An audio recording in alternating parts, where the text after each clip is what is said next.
Ian Foster's on the phone. Ian, thanks so much for joining us as always, mate. 3 weeks or so from the Rugby World Cup final. What have you spent the last 3 weeks doing?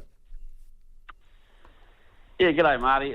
Just catching up with family. You know, it's good to connect with everyone who's been put a massive amount of support in behind us. So, been travelling around seeing family and now at home and just trying to tidy things up, really. What do you think now when you look back at the final especially? Do you have any regrets at all? I regret we didn't get 2 more points. Yeah. And I wake up occasionally during the night and keep thinking about how we could have done that. So it's, I think when you come out the wrong side of a tight game, it's a bit of an arm wrestle. You always try to figure things out, but it's, but overall, no regrets. It's always going to be a tough ask on a big stage when you're playing South Africa, and to do it, and then you sort of have a red card to our skip in that 25th or whatever it was minute. That just made things harder. But the more I've thought about it, I'm immensely proud of the way the guys hung in there and gave ourselves a really good opportunity, and we could easily have won it at the end, but, it's a credit to South Africa that they did what they did. That was real All Black rugby, though, wasn't it? I mean, after Sam Cane went off, we actually won on the scoreboard 8-3. Just the determination and the tenacity of our team, especially in that second half. Yeah, look, I think we got through to half-time well, and I think our half-time was excellent. I think we really refocused. We knew what we needed to do, and we were very deliberate in our strategy after that, and I think we actually delivered a lot of that on the park. And I think it's, we knew we had to be patient. We knew we didn't have to try to risk too much and sort of get further behind. We had to make sure we controlled situations, but when we did get our opportunities, we had to get excited about it. And I think the fact we did create a couple of opportunities for try scoring was a credit to the guys, and again on another day it might have got a different way, but that's finals footy, and it didn't. But I think I certainly know the players can hold their head up really, really high for the effort they put in. You're so philosophical and so gently philosophical about it. I mean, is there any anger or angst at the TMO and the decisions and the fact that World Rugby have now said, we should have, allowed that try and things like that? I mean, how do you get over that stuff? Well, I sort of went through a process after the World Cup, for the next week or so, whilst I said we were visiting family, I was also putting ref reports in, and, as we normally do, and, particularly like between Joe Smith and myself, we were really questioning a number of decisions, and, as is normal after any game, but particularly after this one, because clearly we felt that there was things that were happening that meant that there was more than one person refereeing that game, and it became pretty constant, the feedback that was coming in Wayne Barnes' ear. So yeah, we're frustrated by that, but it doesn't change the result. But I think for going forward, I think the World Rugby needs to take some learnings from that game. So goddamn close and so far, eh? I mean, what could you have done differently at all? I mean, one miserable point in the end. Yeah, well, it was, and it's you can look at some of the controllables, and you keep thinking, well, there's a great Geordie Barrett chip in the first half. Artie ran onto it, the ball didn't bounce his way. We had a couple of goal kicks in that last 20 that didn't go over. I think the World Cup should have finished with a penalty to us on near where Geordie missed his first kick. The Quagga Smith clearly had hands on the ground when he won a ball at a breakdown that didn't get a penalty for, and so the drama of having a 48-metre penalty to finish a World Cup, that wouldn't have done anyone's nerves any good anyway. So look, there's a whole lot of what ifs, but that's what we've always said. World Cups are unique, and you look back at 2011, for example, where we had won a really tight game against France, 8-7, and people forget about how tight that game was. I just remember the victory, and I think that there were cries for penalties from the French in the last part of that game. Yeah, yes, there were. And so, am I philosophical? I guess I am about it, but what I've learned is that I'll never get over it, I don't reckon, Marty, to be fair, because it hurt. But there's no point us carrying around a whole bunch of anger about it either, because it doesn't change the facts. So, and we just got to acknowledge that sometimes what finals are about, there's a bit of drama on all accounts. I want to go back to that Ireland game as well, though, and just the euphoria after that. That was just glorious. I've never been to a better game of rugby, Foles. So that was just, and going in there not knowing as well, and then it's just seeing the way that we played and beating a team that was the best team in the world going into that tournament, and they will be feeling probably the same way that all of us are feeling now, regretting that game as much as the South Africans in the final. Yeah, I think so. I think, and in some ways, I was asked about it, about what it's like going into as an underdog, and All Blacks aren't normally like that in that quarterfinal, but it felt very similar to 2019, because if people cast their mind back, and we played Ireland in the quarterfinal, and they'd been the world number one that year again and beat us the year before, so we actually had a good preparation for 2023, because we knew that we'd known for a long time that as long as we could beat Italy, there was a good chance we're going to get out of our pool, and our quarterfinal was going to be Ireland or South Africa. And so everyone knew that. So we'd been preparing for that particular game for a long time, and I think it was a game that our plan came off really, really well, and it's the game I think we probably could even have won by more in many ways, but mate, it was a tense game, and Ireland showed their quality, but I also thought we didn't go into ourselves. We played the type of game we want to play, and overall, I think when you look at the overall World Cup, you take the French game out of the first game away, and then I think I was pretty proud of the way we played. I think we actually really started to grow as a team and really got our mojo with the type of game we want to play, and that Ireland game certainly reflected that. Ian Foster with us on the platform. We're always so grateful for your time, mate. Look, I have been speaking for about the last 5, 6, 7 minutes all about what happened then in the past and that, and it's at some stage we all look forward, don't we? But more importantly, you look forward in your life and your career and what happens next for you as well. And has that process started as much as, looking back and kind of re-evaluating everything that happened at the World Cup as well? Yeah, look, it's... I think as a head coach, you don't move on quickly from World Cups. You got choices to... you got choices, career choices to ponder over and all that sort of stuff. But I know that I put it. I know how much I put into the World Cup. I know that when I went through the year, with kind of the environment we had in New Zealand and all the talk about politics of the behind the scenes of the team and everything, and I've shared this with you before, I really made a decision in that sort of April-May period that I just felt the right thing for the All Blacks for 2023 is that they didn't read any stories about me talking to other countries or other clubs and planning my future. I think the right thing for me to do was simply to focus purely on the World Cup and leave all the decisions for the future to afterwards. And people have a different strategy on that and mindset on it. For me, it was really, really, really important to do that. I think it worked for us.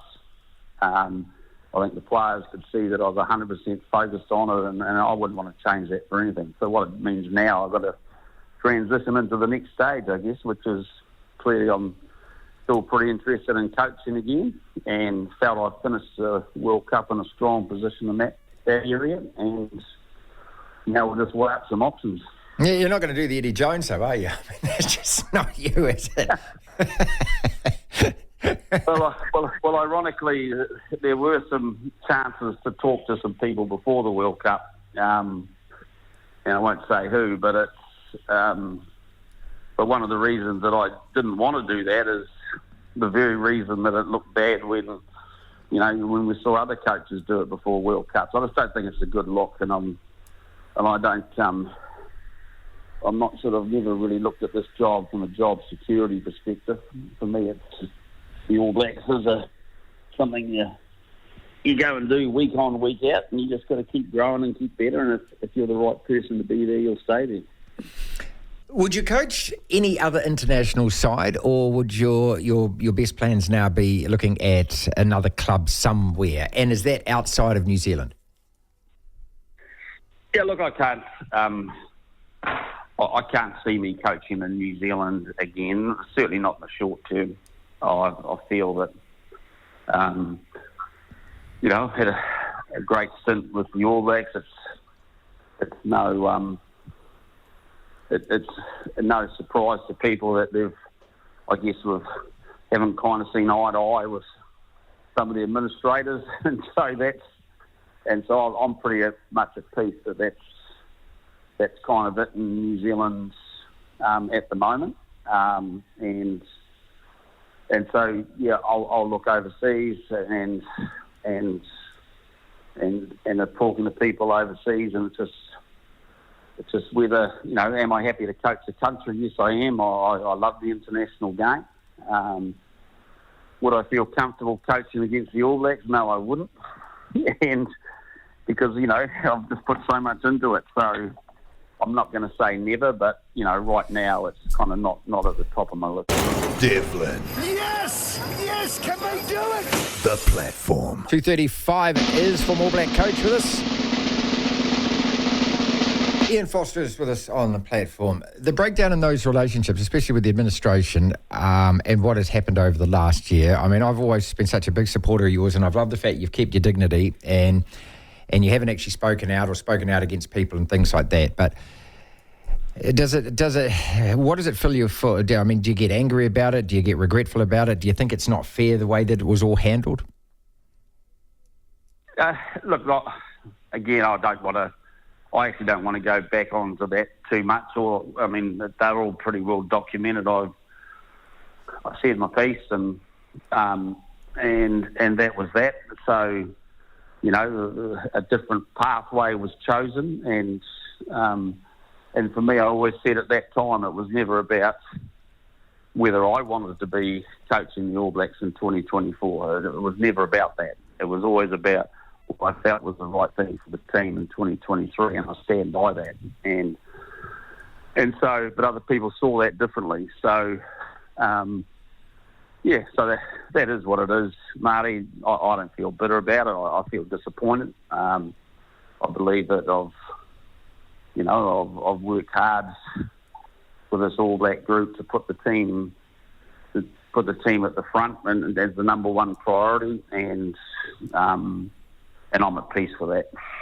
Ian, where is New Zealand rugby at right now? Where are we in terms of playing strength? And the sub part of that question is, I always ask you 100 questions at once, is Super Rugby as a competition good enough to still prepare our players for international rugby?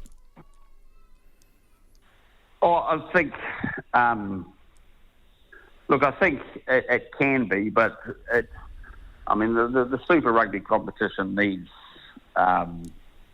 it needs a massive amount of attention in terms of it's critical for the All Blacks that we have strong Super Rugby clubs, and I think the fact is that we have, but the only way to keep growing those clubs is that we really develop and fine-tune our development system underneath that. I think there's confusion in that area about how we develop our next players. I think we're still seeing that, at that under 20 age group that we haven't nailed that for a decent amount of time, and that's our development program. It's not all about the under 20 team as such, but it's a program underneath that actually gets those players to that point. So that's critical that we find a way through in that area, and we've got to make sure that the Super Rugby is a viable competition, and that our players are playing as much as possible. They're playing teams with a diverse way of playing.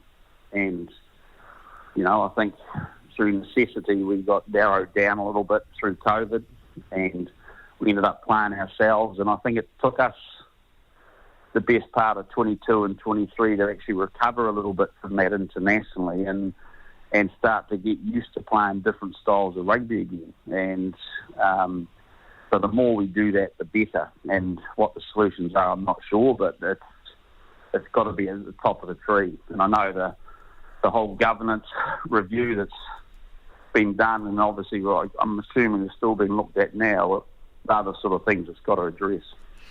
In terms of playing strength, though, with all the players that we've lost, if you were still coaching the team next year, what would you be thinking? Would you be thinking that we're a little light? Well, if you look at it, someone else asked me that, Marty, and I kind of thought, well, I think we've lost 8 players. Yeah. And of the 8, you'd probably say six are pretty iconic, aren't they? And, I'm not sure that Lester fills in that position at the moment. He's got a lot of potential, and Shannon's boss is sad he's gone. I'd love to see him come back. But if you look at the Richie Moes, the Sammy Whitelocks, Aaron Smith and all that, you've got some iconic players are going. But the reality is that happens at every World Cup. And I think the number that we've lost this year is probably almost smaller than the last 2 World Cups.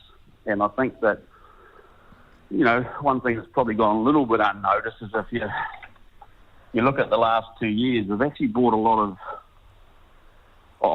there's a lot of younger guys come into this team. And if you look at the front row, and you got your Ethan de Groot, to Marty Williams, your Fletcher Newells, Tyrell Lomax, you look at your locks, and underneath, I know we've lost 2 iconic locks, but Scott Barrett's outstanding. You've got Tupou Vai, you've got Josh Lord, that have all been exposed the last couple of years.